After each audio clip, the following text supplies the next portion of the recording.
Iran's leaders are still coming to grips with the economic and political fallout of the American exit from the 2015 nuclear deal.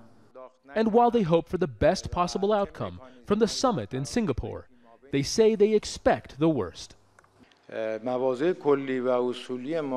Iran wants peace and stability on the Korean Peninsula. Iran welcomes any step towards boosting the welfare of the people. But given the past record of the US and President Donald Trump, who has violated international treaties, especially the 2015 nuclear deal, Iran remains deeply pessimistic about Trump's intentions. North Korea should act with caution. The nature of the US government is not such that one can be optimistic about it.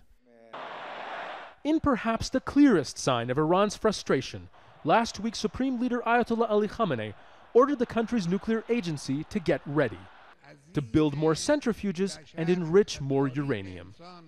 A warning to world leaders now turning their attention to North Korea. As its nuclear deal falls apart, Iran intends on taking action.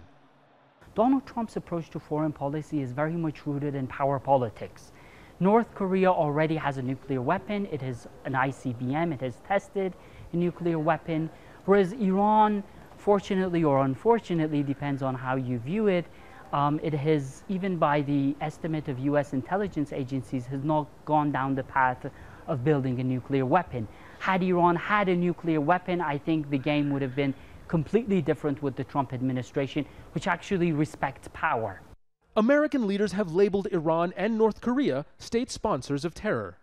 Trump himself accused them of military cooperation and Iran of funding the North Korean government.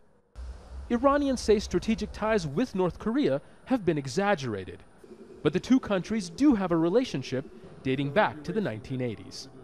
During the 8-year war with Iraq, Iranians were so desperate for weapons they bought them from anyone they could, including North Korea.